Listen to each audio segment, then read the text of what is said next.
Our next guest is going to help bail us out of the rabbit hole I took us down. There we go. Put those on. So, welcome, yep, welcome, Brian Zawada.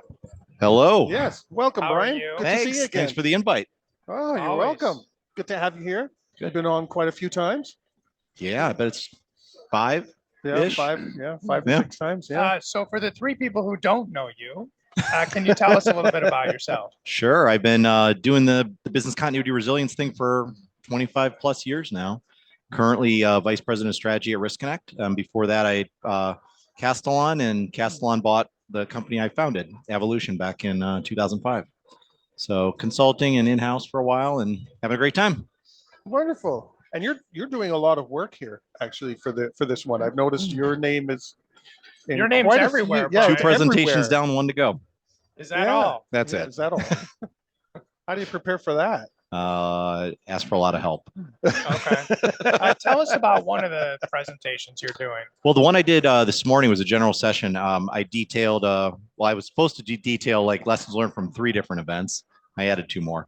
So about 5, and everything from what took place at Burning Man all the way through some cyber events, supply chain technology issues, and what do you learn from them? And I think one of the things I was trying to challenge the audience was to think about the type of events that we get involved in, either preventing or responding to, that are a little bit out of the ordinary. They're not just natural disasters or technology failures, but a lot of different things. And what can we do about them?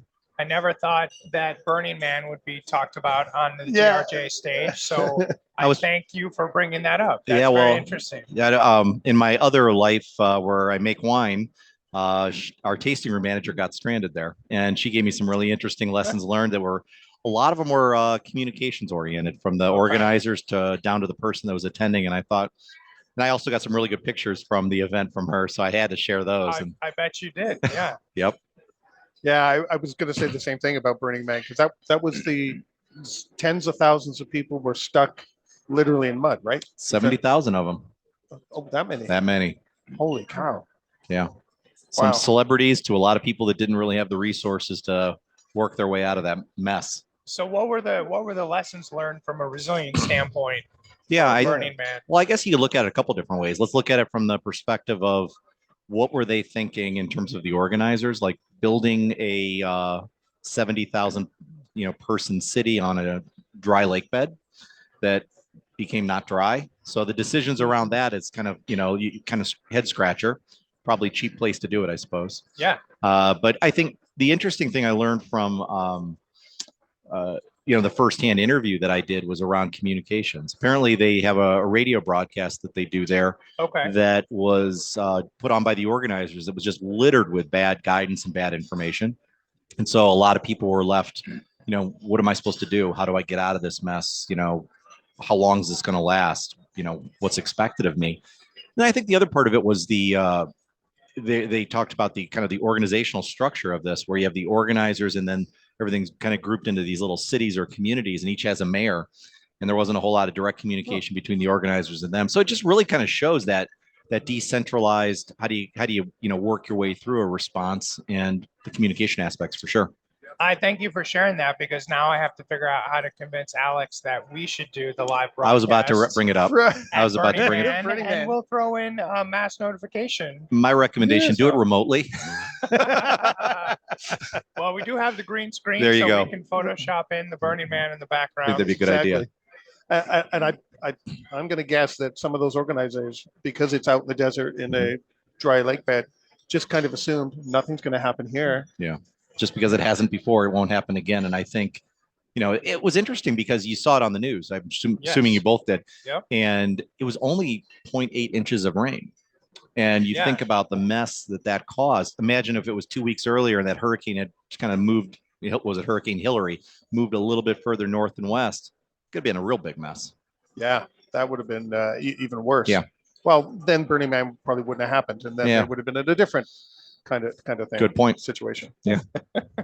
Well, that's. I have so many follow-up questions, but I'll let those go. Ask one, man. Go ahead. That's just so. Yeah, I wouldn't think. I would think your typical event organizer, any event organizer, is not thinking about what is the risk of less than an inch of rain on a dry, basically turning into mud man.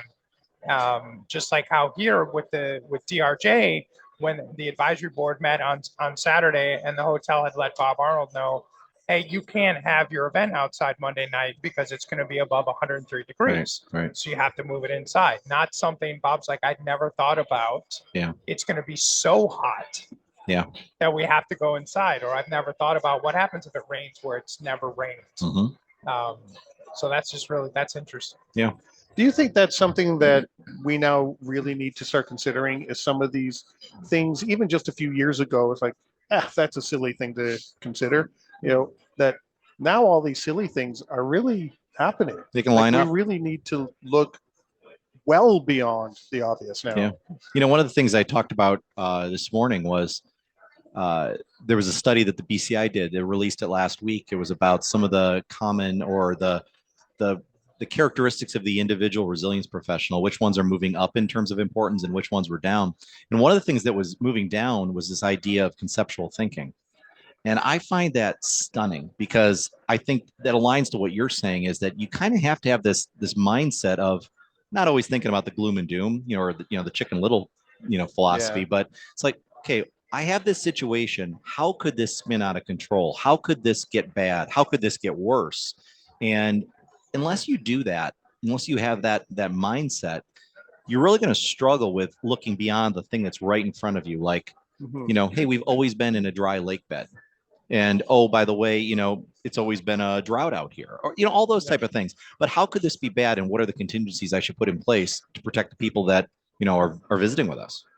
Is that where sometimes, we get that reputation? Oh, you're just doom and gloom. You're going out of your way to find things that are wrong. And that turns people off on wanting to support our programs. It's like, oh, geez, don't say anything to Alex or Brian or James, because they'll just find something wrong with it.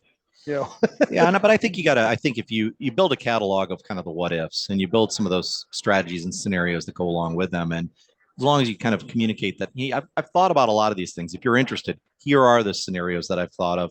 Here's what I've put together, a playbook, so to speak, on. We may not use them, but you know what? They're there, and hopefully that generates a little bit of confidence, from a leadership perspective, that we're ready. And sometimes, though, thinking like that too helps trigger other ideas and thoughts as well. It's like, oh, well, as bizarre as that is, that happened on the other side of the world. Yeah. And this happened afterwards.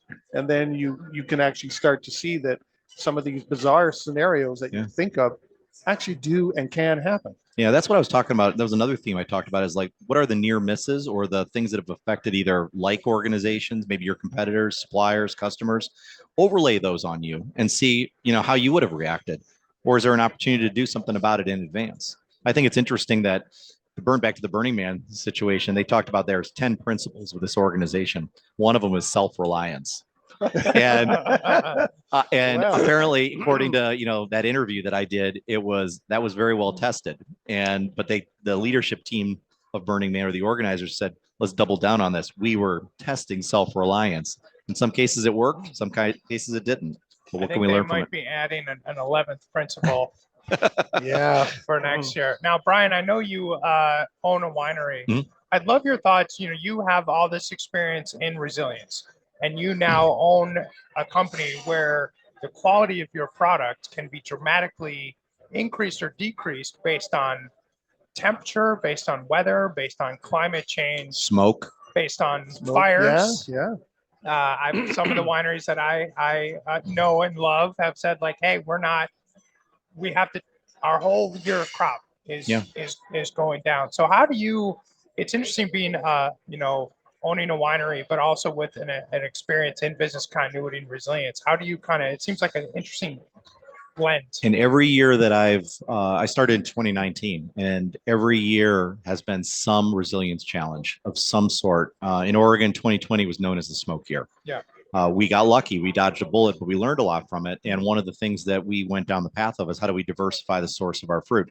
If grapes from our vineyard are, compromised, what's the geographic diversity to be able to acquire? So you at least have a crop and you have a product, so you're not like empty store shelves, so to speak. Yeah.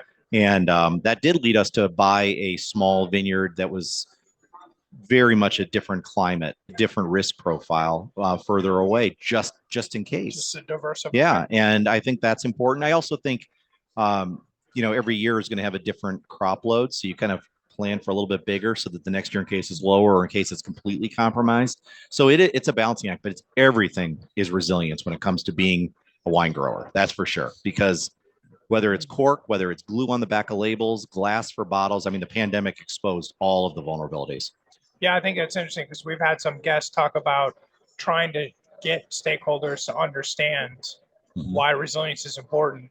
And like you said, every aspect of your winery operation has to be resilient. Oh, yeah. So it's kind of that mentality is just, I would think, embedded across everything you do and across all of your employees. Yeah, and we have discussions all the time about, the emerging risks and threats. Like there's a number of, invasive species of pests that are on the East Coast, but not yet on the West Coast. Well, they're going to get there. Yes. No doubt about it. What are we going to do about that? How do we at least slow it or potentially mitigate it? Can't build a dome over vineyards. So it's like, how do you just plan for it? And how do you stay on top of the latest techniques to mitigate that risk? You're not going to be able to completely eliminate it, but we're going to do our best to figure it out way in advance. So does that mean you have a team that considers all of these things in the background, or is it you because of your background and just kind of tells everyone, I tend to bring it up quite a bit, but no, I think it's situational. Like for example, it might be a conversation on the vineyard management side of things inside the winery, inside of marketing or logistics. I mean, it's very situational, but we very much look at, use the concept of plausible scenarios and, what are the things that are, what's top of mind? What's a worry? What's something we haven't really come up with a solution for? And we may not solve it all, but we're certainly going to keep it top of mind and keep cracking away at it. I like that. So what is the name of your product, by the way? Because Violet Vines. Violet Vines. Yes. Okay. Little promo there for you. Thank you. Appreciate it. Try that. I'm gonna have to try that. At least Resiliency Wines, I thought would have been the name or something, but well, you never know. We could make that as like the product name underneath the label. So Resilient Red. How's that? Oh, that's a good one. Yeah, we good? Resilient Red. I'll give you credit for that one. I'll send you a case. See if I can get across the border. I'll come down and get it. So what are some of the other things that you're noticing here at DRJ that people are bringing up or asking you about, that they're concerned with right now? Yeah, I mean, I think it's talking about, I spend a lot of time talking to people about what are the engagement techniques to be able to get better buy-in. Post-pandemic, you get that lull that I'm sure a lot of people experience. Yeah. How do you go back to, without the Chicken Little approach, how do you stay top of mind? And what are some of the techniques that keep it simple, easy language, easy way to engage, that type of thing. And so we've been talking a lot about that. Some of the key trends that I think are impacting organizations getting into everything from the usual cyber, supply chain, things of that nature. Those resonate. So we've been talking about a lot of the techniques there. I think one of the ones people are worried about that I know I don't have a perfect answer for right now is when you get into supply chain beyond the third party into the fourth party. That's the one that I think is, and I'm kind of fingers crossed hoping that AI helps manage that incredibly big and complex data set, because right now I think it's beyond the individual or the team to be able to solve that manually. Yeah, that's going to be tough. You mentioned AI. How are you seeing AI help us out? I think industry. Yeah, and it's funny. I'm going to be doing a keynote at the BCI conference in London in beginning of November, and I'm going to be talking about, and I'm going to kind of do something where it's going to be a little bit more. How do I want to say this?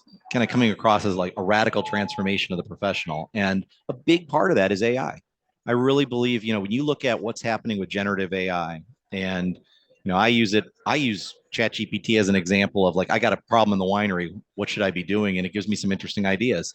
Well, the same thing I think we're seeing is that you can use a lot of AI, powered tools to be able to go ahead and do some of the basics and save the time for the professional to be that coach or the QA on the bookends, if you will. And, there's a couple of good presentations here about that. Shane Matthew did a good one yesterday, I think. It was yesterday. Yeah. And that's going to be a key theme. And that's something we're doing from a software perspective right now. And we're 5 weeks and a day away from that launch. And we're excited about it because we're seeing like practically that this is a game-changing time saver that also brings some insight that human beings really aren't seeing because there's so much noise and data out there. So I think that's a big one. I really do. And I think that's not just about building plans, but being able to, from a execution of a BIA, exercise scenario development, after action reviews, the list goes on and on. There's so much potential. And I think if you manage it properly from a privacy perspective, you know, your company's secrets, so to speak, is what I'm getting at there. Yep. This could be a real big deal, and it could bring some strong efficiency, some better outcomes, and, you know, it'd be interesting. Well, I look forward to that presentation at PCI because I'm speaking there too. Oh, are you good? So I will see you there. Excellent. Great. Yeah. I'm glad you mentioned fourth parties, because I feel like people who think they have a handle on fourth parties right now are either lying or fooling themselves. I don't know how you properly manage, let's say you have 300 vendors. Yeah. As you extrapolate that out, Times X. there's no way for right now a person, a team, or current software to say, yes, you're resilient. Yeah. With, as you keep, you know, going upstream or downstream. And doing it in a way that's scalable. You know, it's otherwise it's a very manual engagement, but I'm hopeful that there will be enough information out there that when we talk about common services, let's just say Service X, which is a SaaS product, okay, that there will be enough out there that will understand what are the ingredients that led to that product, and then that will be made available to somebody in more of an automated AI-driven manner. Fingers crossed. I might be, you know, living in fantasy land. I don't know, but I'm hoping, because I have not personally, and I don't know if anybody else has really solved this in a way that scales. Yes. There's too many variables and too many details out there. Yeah, I agree. I've had prospects and clients come to me and say, hey, can you map out all our third and fourth party? No, I'm not even going to pretend to know the whole ecosystem. Yeah.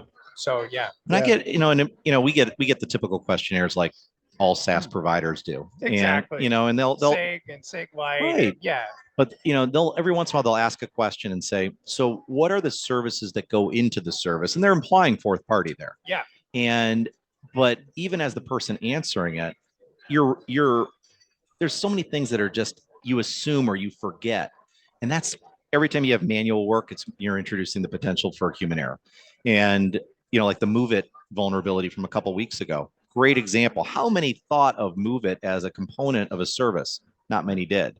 And so you also see the reactionary part of it, where companies are saying, hey, I buy this service from you. Do you use Move It? Yeah. So, and then by that point, it's too late. Yep. So, you know, it's ideally great to be proactive. Unfortunately, you got to have a reactive component too. But you even can't react to everything. You don't know all the issues out there too. So it's just so much work, and there's just not enough resources to do it manually. Yep. Well, Brian, thank you so much. If people have questions for you, how can they reach you, by the way? LinkedIn's great. Brian Zawada, I think I'm the only one. And or, you know, brian.zawada@riskconnect.com. Well, wonderful. Thanks very much. Thank you guys for having me. It was really great to see you. Thanks, Alex. Yeah. Thanks, James. Brian. Appreciate it. And all the best on the other presentations you still have coming. One more to go. One more to go. Then Thanks, you guys. can really let loose. Yep, we'll do. If you like that video, thumbs up. If you didn't like that video, thumbs down. But leave me a message and let me know your thoughts. Of course, don't forget to subscribe. And in the meantime, stay prepared, everybody.